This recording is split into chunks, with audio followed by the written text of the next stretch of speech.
Hubert जब chapel से बाहर निकला तो उसकी आंखें चकाचौंध सी हो आईं।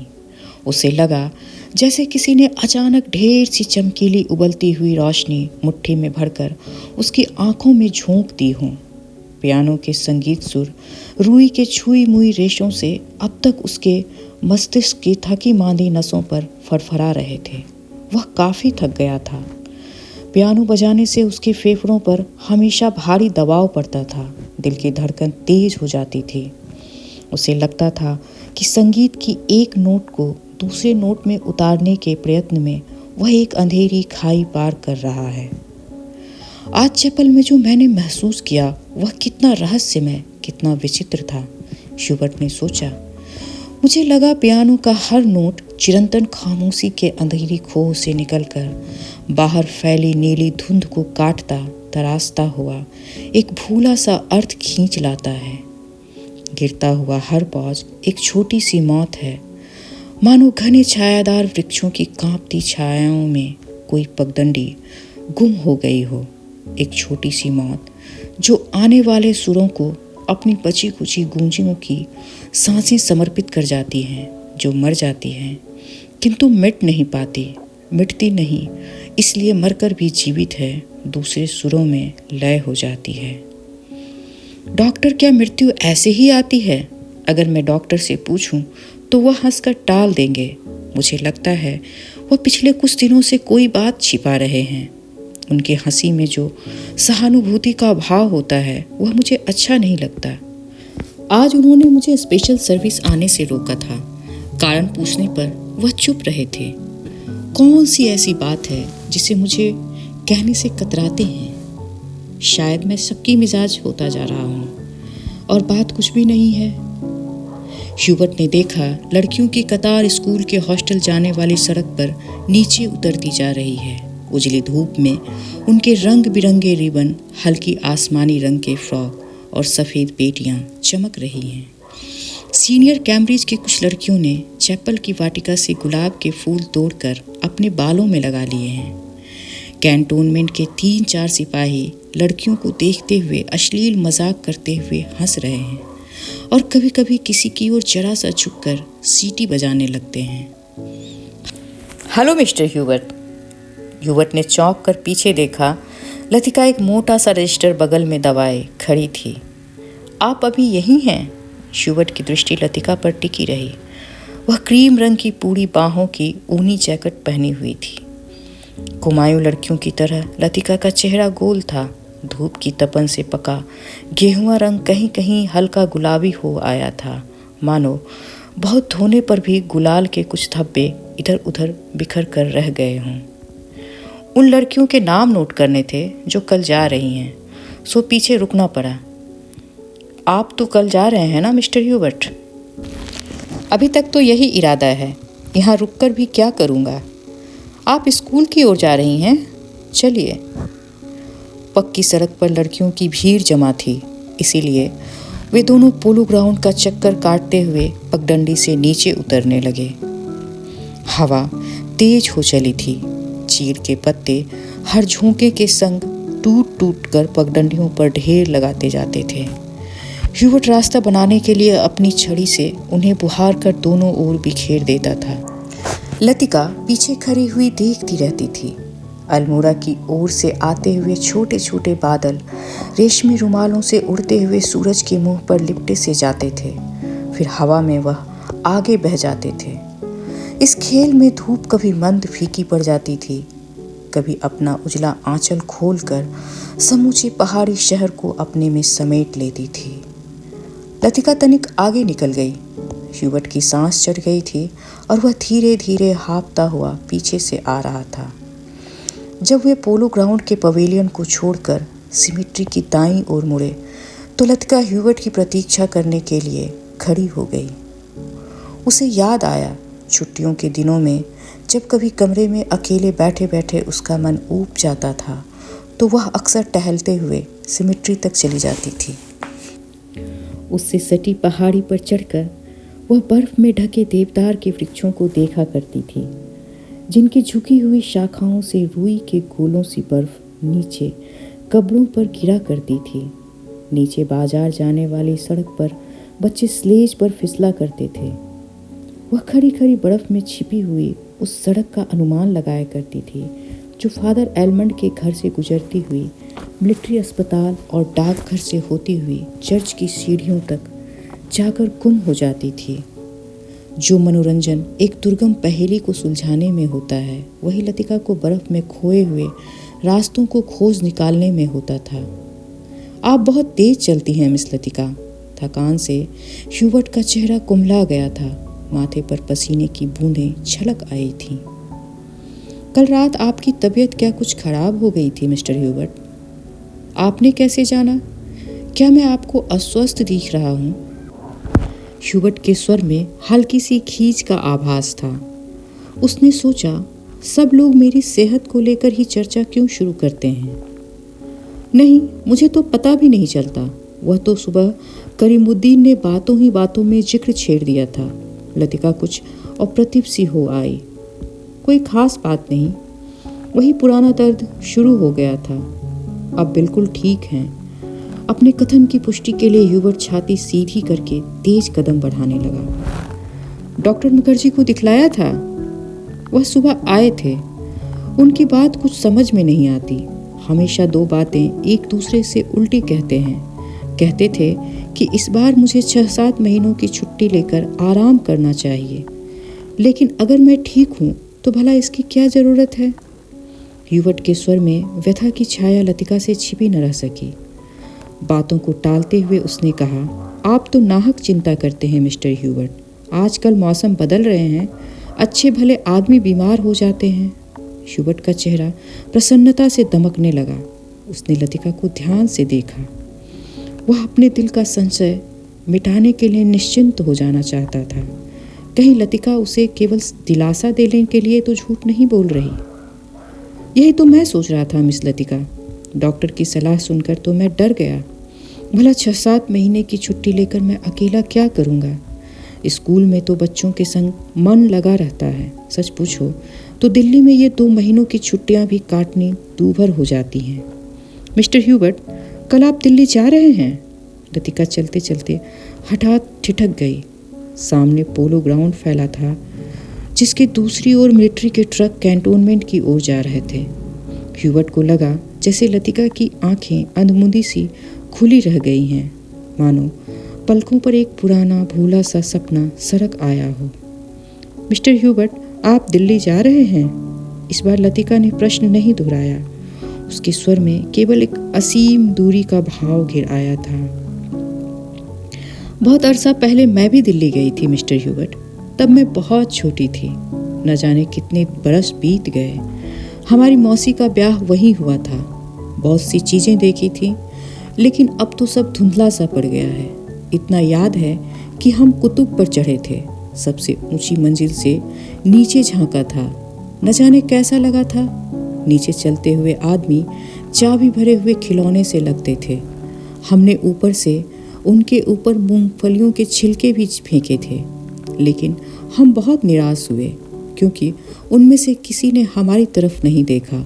शायद माँ ने मुझे डांटा भी था क्योंकि मैं सीढ़ियाँ उतरती हुई रो रही थी।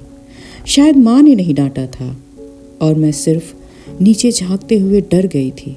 सुना है अब तो दिल्ली इतनी बदल गई है कि पहचाना नहीं जाता। वे दोनों फिर चलने लगे।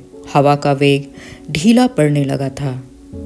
उड़ते हुए बादल अब सुस्ताने से लगे थे। उनकी छायाएं नंदा देवी और पंचकुली की पहाड़ियों पर गिर रही थीं। स्कूल के पास पहुंचते पहुंचते चीड़ के पेड़ पीछे छूट गए। कहीं कहीं खुबानी के पेड़ों के आसपास ब्रूंस के लाल फूल धूप में चमक जाते थे। स्कूल तक आने में उन्होंने पोलो ग्राउंड का लंबा चक्कर लगा लिया था। मिस लतिका, आप छुट्टियों में कहीं क्यों नहीं जाती? सर्दियों में तो यहाँ सब कुछ वीरान हो जाता है। अब मुझे यहाँ अच्छा लगता है, लतिका ने कहा। पहले साल अकेलापन कुछ अखड़ा था, अब आदी हो गई हूँ। क्रिसमस की एक रात पहले क्लब में डिनर होता है, लॉटरी डाली जाती है और रात को देर तक नाच गाना होता रहता है। नए साल के दिन कुमाऊं रेजिमेंट की ओर से परेड ग्राउंड में कार्निवाल किया जाता है। बर्फ़ पर स्केटिंग होती है, रंग बिरंगे गुब्बारों के नीचे मिलिट्री बैंड बजता है, फौजी अफसर फैंसी ड्रेस में भाग लेते हैं। हर साल ऐसा ही होता है मिस्टर ह्यूबर्ट। फिर कुछ दिनों बाद विंटर स्पोर्ट्स के लिए अंग्रेज टूरिस्ट आते हैं। हर साल मैं उनसे परिचित होती हूँ। वापस लौटते हुए वे हमेशा वायदा करते हैं कि वे अगले साल भी आएंगे। मैं जानती हूँ कि वे नहीं आएंगे, वे भी जानते हैं कि वे नहीं आएंगे, फिर भी हमारी दोस्ती में कोई अंतर नहीं पड़ता। फिर कुछ दिनों बाद पहाड़ी पर बर्फ़ पिघलने लगती है, छुट्टियाँ ख़त्म होने लगती हैं, आप सब लोग अपने अपने घरों से वापस लौट आते हैं और मिस्टर ह्यूबर्ट पता भी नहीं चलता छुट्टियाँ कब शुरू हुई थी, कब ख़त्म हो गई। लतिका ने देखा ह्यूबर्ट उसकी ओर आतंकित व्याकुल दृष्टि से देख रहा है। वह सिर पिटाकर चुप हो गई। उसे लगा वह मानो इतनी देर से पागल सी अनर्गल प्रलाप कर रही हो। मुझे माफ़ करना मिस्टर ह्यूबर्ट, कभी कभी मैं बच्चों की तरह बहक जाती हूँ। मिस लतिका, ह्यूबर्ट ने धीरे से कहा। वह चलते चलते रुक गया। ह्यूबर्ट का भारी कुंठित स्वर सुनकर चौंक गई। क्या हुआ मिस्टर ह्यूबर्ट? वह पत्र जिसके लिए मैं लज्जित हूँ उसे वापस लौटा दें। समझ लें कि मैंने उसे कभी लिखा ही नहीं था। लतिका कुछ समझ न सकी। दिग्भ्रांत सी खड़ी हुई ह्यूबर्ट के पीले उद्विग्न चेहरे को देखती रही। ह्यूबर्ट ने धीरे से लतिका के कंधे पर हाथ रखा। कल डॉक्टर ने मुझे सब कुछ बता दिया। अगर मुझे पहले से मालूम होता तो ह्यूबर्ट हकलाने लगा। मिस्टर ह्यूबर्ट, किंतु लतिका से आगे कुछ भी नहीं कहा गया। उसका चेहरा सफ़ेद हो गया था। वे दोनों चुपचाप कुछ देर तक कॉन्वेंट स्कूल के गेट के बाहर खड़े रहे। मिडोज पगडंडियों, पत्तों, छायाओं से घिरा एक छोटा सा द्वीप, मानो कोई घोंसला दो हरी घाटियों के बीच आ दबा हो। भीतर घुसते हुए ही पिकनिक के काले आग से झुलसे हुए पत्थर, अधजली टहनियाँ, बैठने के लिए बिछाए गए पुराने अखबार के टुकड़े इधर उधर बिखरे हुए दिखाई दे जाते हैं। अक्सर टूरिस्ट पिकनिक के लिए यहाँ आते हैं। मिडोज को बीच में काटता हुआ टेढ़ा मेढ़ा बरसाती नाला बहता है, जो दूर से धूप में चमकता हुआ सफ़ेद रिक्त सा दिखाई देता है। यहाँ पर काठ के तख्तों का बना हुआ टूटा सा पुराना पुल है, जिस पर लड़कियाँ हिचकोले खाती हुई चल रही हैं। डॉक्टर मुखर्जी, आप तो सारा जंगल जला देंगे। मिस वुड ने अपनी ऊंची एड़ी के सैंडल से जलती हुई दिया सलाई को दबा डाला, जो डॉक्टर ने सिगार सुलगाकर चीड़ के पत्तों के ढेर पर फेंक दी थी। वे नाले से कुछ दूर हटकर दो चीड़ के पेड़ों की गुथी हुई छाया के नीचे बैठे थे। उनके सामने एक छोटा सा रास्ता नीचे पहाड़ी गांव की ओर जाता था, जहां पहाड़ की गोद में सकरपारों से खेत का एक दूसरे से नीचे बिछ गए थे। दोपहर के सन्नाटे में भेड़ बकरियों के गलों में बंधी हुई घंटियों का स्वर हवा में बहता सुनाई दे जाता था। घास पर लेटे लेटे सिगार पीते डॉक्टर ने कहा, जंगल की आग कभी देखी है मिस वुड? एक अलमस्त नशे की तरह धीरे धीरे फैलती जाती है। आपने कभी देखी है डॉक्टर? मिस वुड ने पूछा। मुझे तो बड़ा डर लगता है। बहुत साल पहले शहरों को जलते हुए देखा था। डॉक्टर लेटे हुए आकाश की ओर ताक रहे थे। एक एक मकान ताश के पत्तों की तरह गिर जाता है। दुर्भाग्यवश ऐसे अवसर देखने में बहुत कम आते हैं। आपने कहाँ देखा डॉक्टर? लड़ाई के दिनों में अपने शहर रंगून को जलते देखा था। मिस वुड की आत्मा को ठेस लगी, किंतु फिर भी उनकी उत्सुकता शांत नहीं हुई। आपका घर, क्या वह भी जल गया था?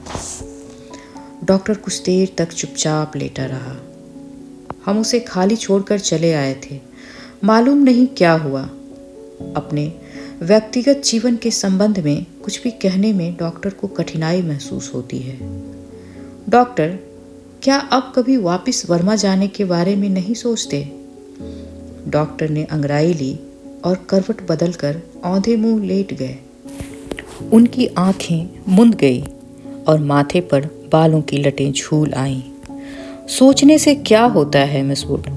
जब बर्मा में था तब कभी क्या सोचा था कि यहाँ आकर उम्र काटनी होगी? लेकिन डॉक्टर, कुछ भी कह लो, अपने देश का सुख कहीं और नहीं मिलता। यहाँ आप चाहे कितने वर्ष रह लें, अपने को हमेशा अजनबी ही पाएंगे। डॉक्टर ने सिगार के धुएं को धीरे धीरे हवा में छोड़ दिया। दरअसल अजनबी तो मैं वहाँ भी समझा जाऊँगा मिस वुड। इतने वर्षों बाद वहाँ मुझे कौन पहचानेगा। इस उम्र में नए सिरे से रिश्ते जोड़ना काफ़ी सिरदर्दी का काम है। कम से कम मेरे वश की तो बात नहीं है। लेकिन डॉक्टर, आप कब तक इस पहाड़ी कस्बे में पड़े रहेंगे? इसी देश में रहना है तो किसी बड़े शहर में अपनी प्रैक्टिस शुरू कर दीजिए। प्रैक्टिस बढ़ाने के लिए कहाँ कहाँ भटकता फिरूंगा मिस वुड। जहाँ रहो वहीं मरीज मिल जाते हैं। यहाँ आया था कुछ दिनों के लिए, फिर मुद्दत हो गई और टिका रहा। जब कभी जी उबेगा कहीं चला जाऊंगा। जड़ें कहीं नहीं जमती तो पीछे भी कुछ नहीं छूट जाता। मुझे अपने बारे में कोई गलतफहमी नहीं है मिस वुड, मैं सुखी हूँ। मिस वुड ने डॉक्टर की बात पर विशेष ध्यान नहीं दिया। दिल में वह हमेशा डॉक्टर को उच्छृंखल, लापरवाह और सनकी समझती रही है। किंतु डॉक्टर के चरित्र में उसका विश्वास है, न जाने क्यों।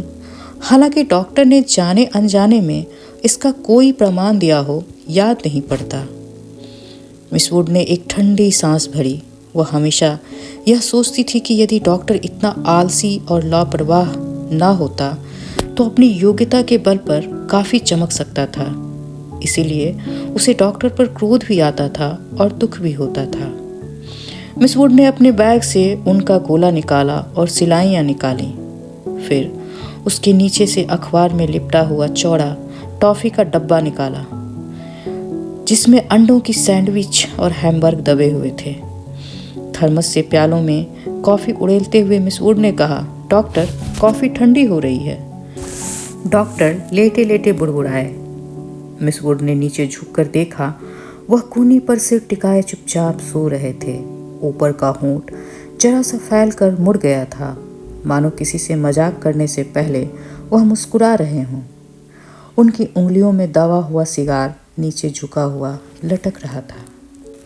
मेरी मेरी, what do you want, what do you want, what do you want. दूसरे स्टैंडर्ड में पढ़ने वाली मेरी ने अपनी चंचल चपल आंखें ऊपर उठाईं। लड़कियों का दायरा उसे घेरे हुए कभी पास आता था, कभी दूर खींचता चला जाता था। I want blue. दोनों हाथों को हवा में घुमाते हुए मेरी चिल्लाई।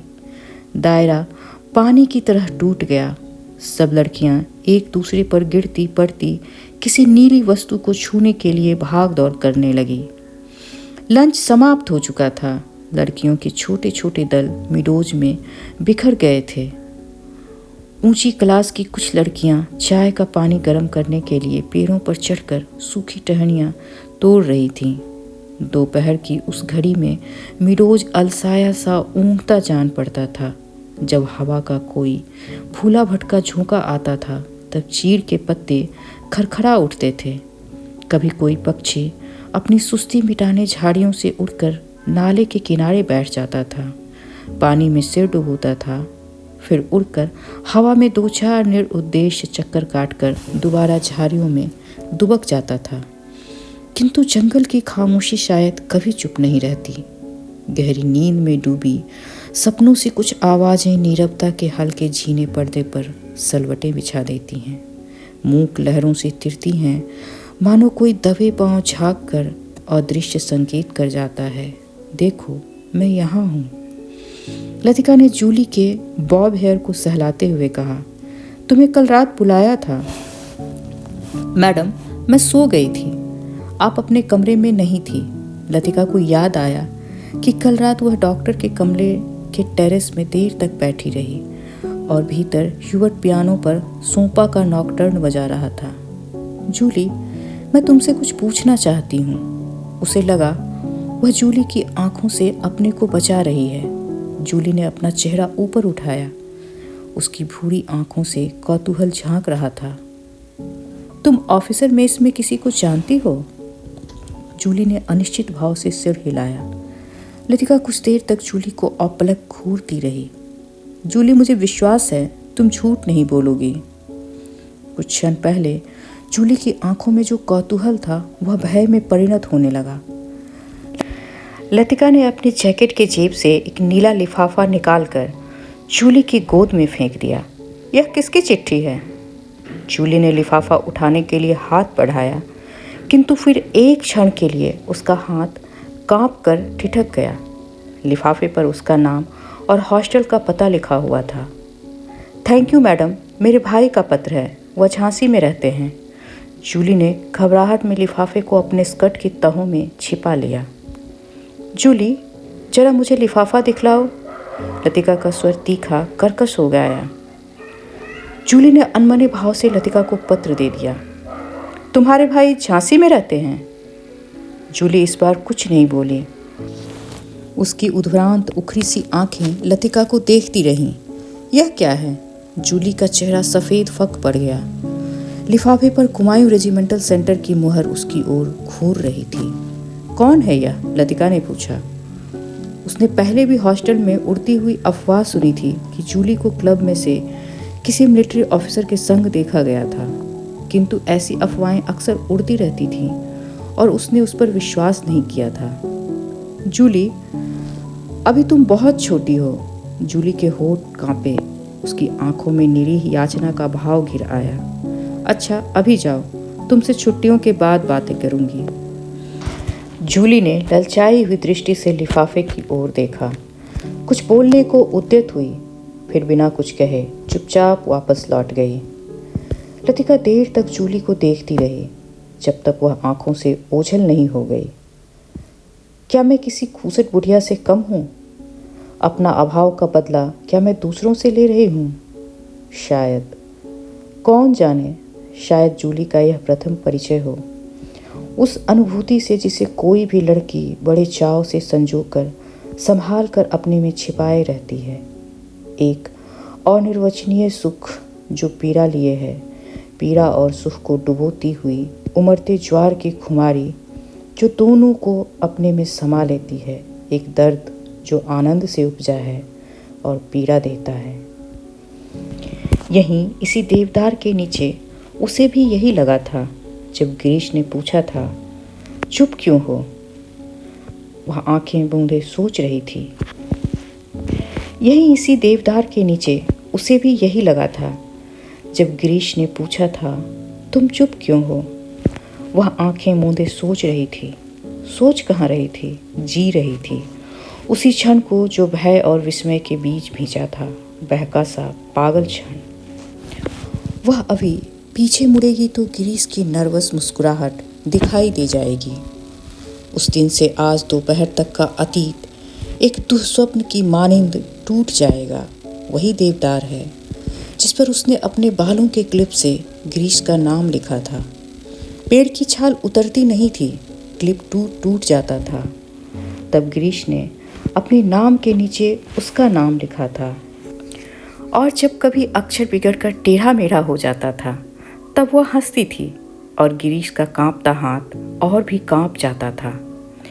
लतिका को लगा जो वह याद करती है वही भूलना भी चाहती है, किंतु जब वह सचमुच भूलने लगती है तब उसे भय लगता है, जैसे कोई चीज उसके हाथों से छीने ले जा रहा है, ऐसा कुछ जो सदा के लिए खो जाएगा।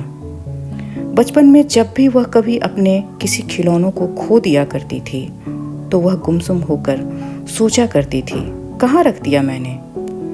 जब बहुत दौड़ धूप करने के बाद खिलौना मिल जाता था तो वह बहाना करती थी कि अभी उसे खोज रही है, कि वह अभी मिला नहीं है। जिस स्थान पर खिलौना रखा होता था जानबूझकर उसे छोड़कर घर के दूसरे कोनों में उसे खोजने का उपक्रम करती। तब खोई हुई चीज़ याद रहती, इसीलिए भूलने का भय नहीं रहता था। आज वह बचपन के खेल का बहाना क्यों नहीं कर पाती? बहाना शायद करती है, उसे याद करने का बहाना जो उसे भूलता जा रहा है। दिन महीने बीत जाते हैं और वह उलझी रहती है। अनजाने में गिरीश का चेहरा धुंधला पड़ता जाता है। याद वह करती है, किंतु जैसे किसी पुरानी तस्वीर के धूल भरे शीशे को साफ कर रही है। अब वैसा दर्द नहीं होता, सिर्फ उस दर्द को याद करती है जो पहले कभी होता था। तब उसे अपने पर ग्लानि होती है। वह फिर जानबूझकर उस घाव को कुरेदती है जो बढ़ता जा रहा है, खुद ब खुद उसकी कोशिशों के बावजूद बढ़ता जा रहा है। देवदार पर खुदे हुए अधमीटे नाम लतिका की ओर निस्तब्ध निरीह भाव से निहार रहे थे। मिडोज के घने सन्नाटे में नाले पार से खेलती हुई लड़कियों की आवाज़ें गूंज जाती थीं। What do you want? What do you want? तितलियाँ झिंगुर जुगनू मिडोज पर उतरती हुई सांझों की छायाओं में पता नहीं चलता कौन किसकी आवाज़ है। दोपहर के समय जिन आवाज़ों को अलग अलग करके पहचाना जा सकता था, अब वे एक स्वरता की अविरल धारा में घुल गई हैं। घास से अपने पैरों को पोंछता हुआ कोई रेंग रहा है। झाड़ियों के झुरमुट से परों को फरफराता झपट कर कोई ऊपर से उड़ जाता है, किंतु ऊपर देखो तो कहीं कुछ भी नहीं है। मिडोज के झरने का गड़गड़ाता स्वर जैसे अंधेरी सुरंग के सपाटे से ट्रेन गुजर गई हूँ और देर तक उसमें सीटियों और पहियों की चीत्कार गूंजती रही हो। पिकनिक कुछ देर तक और चलती, किंतु बादलों की तहें एक दूसरे पर चढ़ती आ रही थीं। पिकनिक का सामान बटोरा जाने लगा। मिडोज के चारों ओर बिखरी हुई लड़कियां मिस वुड के इर्द गिर्द जमा होने लगी। अपने संग वे अजीबो गरीब चीज़ें बटोर लाई थीं।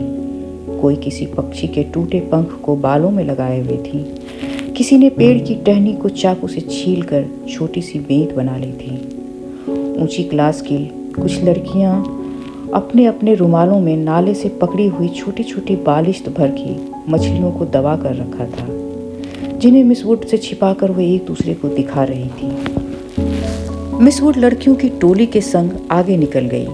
मिडोज से पक्की सड़क तक 3-4 फरलांग की चढ़ाई की। लतिका हाँफने लगी। डॉक्टर मुखर्जी जो पीछे आ रहे थे लतिका के पास पहुंचकर ठिठक गए। डॉक्टर ने दोनों घुटनों को जमीन पर टेकते हुए सिर झुकाकर एलिजाबेथ यूगिन अंग्रेजी में कहा, मैडम, आप इतने परेशान क्यों नजर आ रही हैं? डॉक्टर की नाटकीय मुद्रा को देखकर लतिका के होठों पर थकी सी ढीली ढाली मुस्कुराहट बिखर गई। प्यास के मारे गला सूख रहा है और अब यह चढ़ाई है कि खत्म होने में नहीं आती। डॉक्टर ने अपने कंधे पर लटकती हुई थर्मस उतारकर लतिका के हाथों में देते हुए कहा, थोड़ी सी कॉफ़ी बची है, शायद कुछ मदद कर सके। पिकनिक में आप कहाँ रह गए थे डॉक्टर? कहीं दिखाई नहीं दिए। दोपहर भर सोता रहा मिस वुड के संग। मेरा मतलब है, मिस वुड पास बैठी थी। मुझे लगता है मिस वुड मुझसे मोहब्बत करती है। कोई भी मजाक करते हुए डॉक्टर अपनी मूंछों के कोनों को दबाने लगते हैं। क्या कहती थी? लतिका ने थर्मस से कॉफ़ी को मुंह में उड़ेल लिया। शायद कुछ कहती, लेकिन बदकिस्मती से बीच में मुझे ही नींद आ गई। मेरी जिंदगी के कुछ खूबसूरत प्रेम प्रसंग कमबख्त इस नींद के कारण अधूरे रह गए हैं। और इस दौरान जब वे दोनों बातें कर रहे थे, उनके पीछे मिडोज और मोटर रोड के संग चढ़ती हुई चीड़ और बांस के वृक्षों की कतार सांझ के घिरते अंधेरे में डूबने लगी। मानो प्रार्थना करते हुए उन्होंने चुपचाप अपने सिर को नीचे झुका लिए हों। इन्हीं पेड़ों के ऊपर बादलों के गिरजे का क्रॉस कहीं उलझा हुआ था। उनके नीचे पहाड़ी की ढलान पर बिछे हुए खेत भागती हुई गिलहरियों से लग रहे थे, जो किसी की टोह में अस्तब्ध ठिठक गई हों। डॉक्टर, मिस्टर ह्यूबर्ट पिकनिक पर नहीं आए? डॉक्टर मुखर्जी टॉर्च जलाकर लतिका के आगे आगे चल रहे थे। मैंने उन्हें मना कर दिया था। किस लिए? अंधेरे में पैरों के नीचे दबे हुए पत्तों की चरमराहट के अतिरिक्त कुछ सुनाई नहीं देता था। डॉक्टर मुखर्जी ने धीरे से खांसा। पिछले कुछ दिनों से मुझे संदेह होता जा रहा है कि ह्यूबर्ट की छाती का दर्द शायद मामूली दर्द नहीं है। डॉक्टर थोड़ा सा हंसे, जैसे उन्हें अपनी यह गंभीरता और रुचिकर लग रही हो। डॉक्टर ने प्रतीक्षा की, शायद लतिका कुछ कहेगी, किंतु लतिका चुपचाप उनके पीछे चलती रही। यह मेरा महज शक हो सकता है, शायद मैं बिल्कुल गलत हूँ, किंतु फिर भी यह बेहतर होगा कि डॉक्टर अपने एक फेफड़े का एक्सरे करा लें। इससे कम कोई भ्रम तो नहीं रहेगा। आपने मिस्टर ह्यूबर्ट से इसके बारे में कुछ कहा? अभी तक तो कुछ नहीं कहा। ह्यूबर्ट जरा सी बात पर चिंतित हो उठता है, इसलिए कभी साहस नहीं हो पाता। डॉक्टर को लगा उसके पीछे आते हुए लतिका के पैरों का स्वर सहसा बंद हो गया है। उन्होंने पीछे मुड़कर देखा। लतिका बीच सड़क पर अंधेरे में छाया सी चुपचाप निश्चल खड़ी रही। डॉक्टर, लतिका का स्वर भर्राया हुआ था। क्या बात है मिस लतिका, आप रुक क्यों गई? डॉक्टर, क्या मिस्टर ह्यूबर्ट? डॉक्टर ने अपनी टॉर्च की मध्यम रोशनी लतिका पर उठा दी। उन्होंने देखा लतिका का चेहरा एकदम पीला पड़ गया है। वह रह रह कर पत्ते सी कांप जाती है। मिस लतिका, क्या बात है? आप तो बहुत डरी सी जान पड़ती हैं। कुछ नहीं डॉक्टर, बस मुझे कुछ याद हो आया था। फिर वो दोनों चलने लगे। कुछ दूर जाने पर उनकी आंखें ऊपर उठीं। पक्षियों का एक बेड़ा धूमिल आकाश में त्रिकोण बनाता हुआ पहाड़ों के पीछे से उनकी ओर आ रहा था। लतिका और डॉक्टर सिर उठाकर पक्षियों को देखते रहे। लतिका को याद आया, हर साल सर्दी की छुट्टियों से पहले ये परिंदे मैदानों की ओर उड़ते हैं। कुछ दिनों के लिए बीच के इस पहाड़ी स्टेशन पर बसेरा करते हैं, प्रतीक्षा करते हैं बर्फ़ के दिनों की, जब वे नीचे अजनबी अनजान देशों में उड़ जाएंगे। क्या वे सब भी प्रतीक्षा कर रहे हैं? वह डॉक्टर मुखर्जी, मिस्टर ह्यूबर्ट, लेकिन कहाँ के लिए? हम कहाँ जाएंगे? किंतु इसका कोई उत्तर नहीं मिला। सिर्फ उस अंधेरे में मिरोज के झरने का मुतैला स्वर और चीड़ के पत्तों की सरसराहट के अतिरिक्त कुछ सुनाई नहीं देता था। लतिका हड़बड़ा कर चौंक गई। अपनी छड़ी पर झुके हुए डॉक्टर धीरे धीरे सीटी बजा रहे थे। मिस लतिका, जल्दी कीजिए, बारिश शुरू होने वाली है। हॉस्टल पहुंचने तक बिजली चमकने लगी थी, किंतु उस रात बारिश देर तक नहीं हुई थी। बादल बरसने भी नहीं पाते थे कि हवा के थपेड़ों से धकेल दिए जाते थे। दूसरे दिन तड़के ही बस पकड़नी थी, इसलिए डिनर के बाद लड़कियां सोने के लिए अपने अपने कमरों में चली गई थी। जब लतिका अपने कमरे में गई, उस समय कुमायूं रेजिमेंटल सेंटर का बिगुल बज रहा था। उसके कमरे में करीमुद्दीन कोई पहाड़ी धुन गुनगुनाता हुआ सा लैंप में गैस पंप कर रहा था। लतिका उन्हीं कपड़ों में तकिए को दुहरा कर लेट गई। करीमुद्दीन ने उड़ती हुई निगाह से लतिका को देखा, फिर अपने काम में जुट गया। पिकनिक कैसी रही मेम साहब? तुम क्यों नहीं आए? सब लड़कियां तुम्हें पूछ रही थीं। लतिका को लगा दिन भर की थकान धीरे धीरे उसके शरीर की पसलियों पर चिपटती जा रही है। अनायास उसकी आंखें नींद के बोझ से छपकने लगी। मैं चला जाता तो ह्यूबर्ट साहब की तीमारदारी कौन करता? दिन भर उनके बिस्तरे से सटा हुआ बैठा रहा और अब वह गायब हो गए। करीमुद्दीन ने कंधे पर लटकते हुए मैले कुचैले तौलिए को उतारा और लैंप के शीशों की गर्द पोंछने लगा। लतिका की अंधमुंदी आंखें खुल गई। क्या मिस्टर ह्यूबर्ट साहब अपने कमरे में नहीं हैं? खुदा जाने इस हालत में कहाँ गए। गर्म पानी करके कुछ देर के लिए बाहर गया था, वापस आकर देखता हूँ तो कमरा खाली पड़ा है। करीमुद्दीन बुड़बुड़ाता हुआ बाहर चला गया। लतिका ने लेटे लेटे पलंग के नीचे चप्पलों को पैरों से उतार दिया। ह्यूबर्ट इतनी रात में कहाँ गए? किंतु लतिका की आंखें फिर झपक गईं। दिन भर की थकान ने सब परेशानियों प्रश्नों पर कुंजी लगा दी थी। जैसे दिन भर आंख मिचौनी खेलते हुए उसने अपने कमरे में दैया को छू लिया था। अब वह सुरक्षित थी। कमरे की चहार दीवारी के भीतर उसे कोई नहीं पकड़ सकता। दिन के उजाले में वह गवाह थी, मुजरिम थी। हर चीज का उससे तकाजा था। अब इस अकेलेपन में कोई गिला नहीं, उलाहना नहीं। सब खींचतान खत्म हो गई है। वह अपना है। वह बिल्कुल अपना सा हो गया है। जो पराया है उसका दुख नहीं, अपनाने की फुर्सत नहीं। लतिका ने दीवार की ओर मुंह मोड़ लिया। लैंप के फीके आलोक में हवा में कांपते पर्दों की छायाएं हिल रही थीं। बिजली कड़कने से खिड़कियों के शीशे चमक जाते थे। दरवाजे चटकने लगते थे, जैसे कोई बाहर से धीमे धीमे खटखटा रहा हो। कॉरिडोर में अपने अपने कमरों में जाती हुई लड़कियों की हंसी, बातों के कुछ शब्द। फिर सब शांत हो गया, किंतु फिर भी देर तक कच्ची नींद में वह लैंप का धीमा सीसी का स्वर सुनती रही। कब वह स्वर भी मौन का भाग बनकर मुंह खो गया, उसे पता न चला। कुछ देर बाद उसको लगा सीढ़ियों से कुछ दबी आवाजें ऊपर आ रही हैं। बीच बीच में कोई चिल्ला उठता है और फिर सहसा आवाजें धीमी पड़ जाती हैं। मिस लतिका, जरा अपना लैंप ले आइए। कॉरिडोर के जीने से डॉक्टर मुखर्जी की आवाज आई थी। कॉरिडोर में अंधेरा था। वह 3-4 सीढ़ियां नीचे उतरी, लैंप नीचे किया। सीढ़ियों से सटे जंगले पर युवट ने अपना सिर रखा हुआ था। उसकी एक बाहें जंगले के नीचे लटक रही थी और दूसरी डॉक्टर के कंधे पर झूल रही थी, जिसे डॉक्टर ने अपने हाथों में जकड़ रखा था। मिस लतिका, लैंप जरा और नीचे झुका दीजिए। Hubert, Hubert. डॉक्टर ने ह्यूबर्ट को सहारा देकर ऊपर खींचा। ह्यूबर्ट ने अपना चेहरा ऊपर किया। विस्की के तेज बू का झोंका लतिका के सारे शरीर को झकझोर दिया था। ह्यूबर्ट की आंखों में सुर्ख डोरे खींच आए थे। कमीज का कॉलर उल्टा हो गया था और टाई की गांठ ढीली होकर नीचे खिसक आई थी। लतिका ने कांपते हाथों से लैंप सीढ़ियों पर रख दिया और आप दीवारों के सहारे खड़ी हो गई। उसका सिर चकराने लगा था।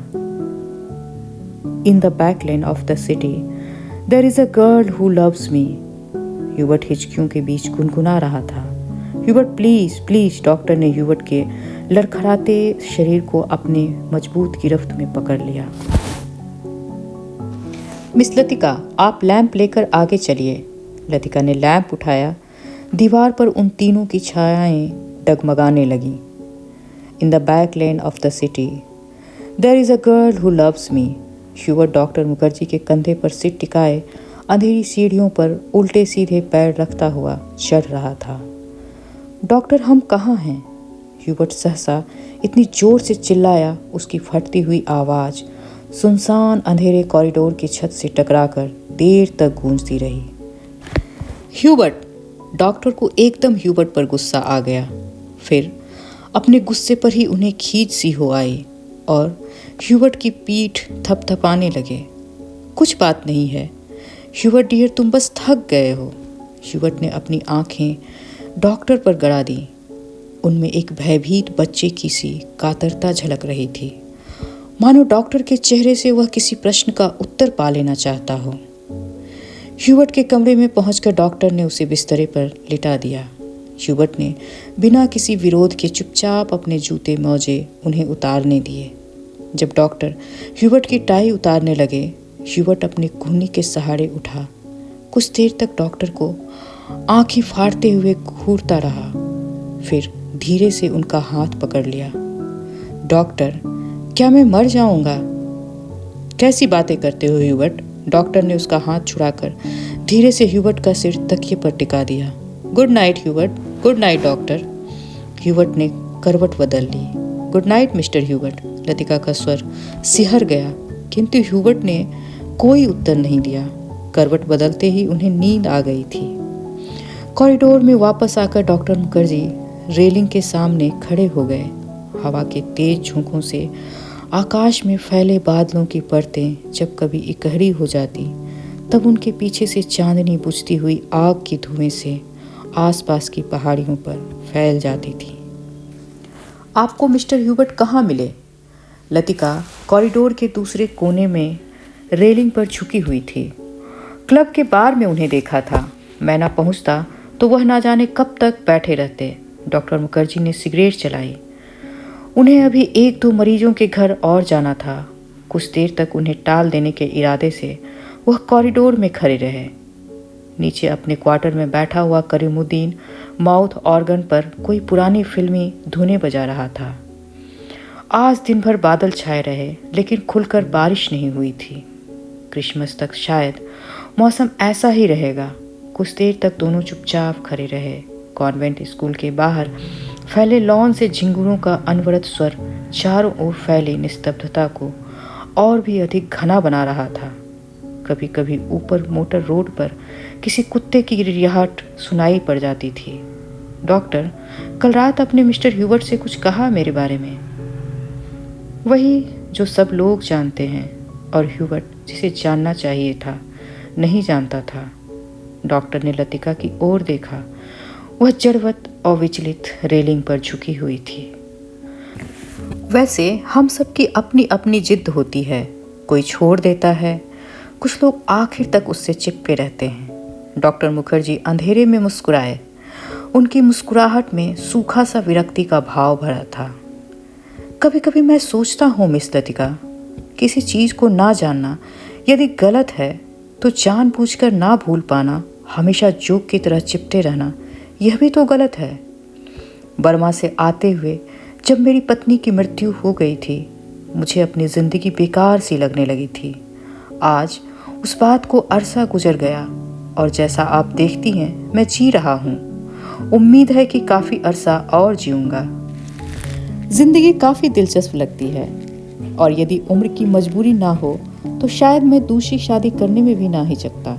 इसके बावजूद कौन कह सकता है कि मैं अपनी पत्नी से प्रेम नहीं करता था? आज भी करता हूँ। लेकिन डॉक्टर, लतिका का गला रूंध आया। क्या मिस लतिका? डॉक्टर, सब कुछ होने के बावजूद वह क्या कुछ है जो हमें चलाए चलता है? हम रुकते हैं तो भी वह अपने बहाव में हमें घसीट लिए जाता है। लतिका से कुछ आगे नहीं कहा गया। जैसे वह जो कहना चाह रही है वह कह नहीं पा रही। जैसे अंधेरे में कुछ खो गया है जो मिल नहीं पा रहा है और शायद कभी न मिल पाएगा। यह तो आपको फादर एलमंड ही बता सकेंगे मिस लतिका। डॉक्टर की खोखली हंसी में उनका पुराना सनकीपन उभर आया। अच्छा, चलता हूँ मिस लतिका, मुझे काफ़ी देर हो गई है। डॉक्टर ने दिया सलाई जलाकर घड़ी को देखा। Good night miss Latika. Good night doctor. Doctor के जाने पर लतिका कुछ देर तक अंधेरे में रेलिंग से सटी खड़ी रही। हवा चलने से कॉरिडोर में जमा हुआ कोहरा सिहर उठता था। शाम को सामान बांधते हुए लड़कियों ने अपने अपने कमरे के सामने जो पुरानी कॉपियाँ, अखबारों और रद्दी कागज़ों के ढेर लगा दिए थे, वे सब अंधेरे कॉरिडोर में हवा के झोंकों से इधर उधर बिखरने लगे थे। लतिका ने लैंप उठाया और अपने कमरे की ओर जाने लगी। कॉरिडोर में चलते हुए उसने देखा जूली के कमरे में प्रकाश की एक पतली सहतीर दरवाजे के बाहर खींच आई है। लतिका को कुछ याद आया। वह सांस रोककर जूली के कमरे के बाहर खड़ी रही। कुछ देर बाद उसने दरवाज़ा खटखटाया। भीतर से कोई आवाज़ नहीं आई। जूली लैंप बुझाना भूल गई थी। लतिका धीरे धीरे दबे पांव जूली के पलंग के पास गई। जूली का सोता हुआ चेहरा लैंप के फीके आलोक में पीला दिख रहा था। लतिका ने अपनी जेब से नीला लिफाफा निकाला और उसे धीरे से जूली के तकिए के नीचे दबा कर रख दिया। जब वह बाहर कॉरिडोर में आई, बारिश की बौछार तेजी से पड़ने लगी थी। करीमुद्दीन ने अपने माउथ ऑर्गन पर एक नई फिल्मी धुन छेड़ दी थी। धन्यवाद।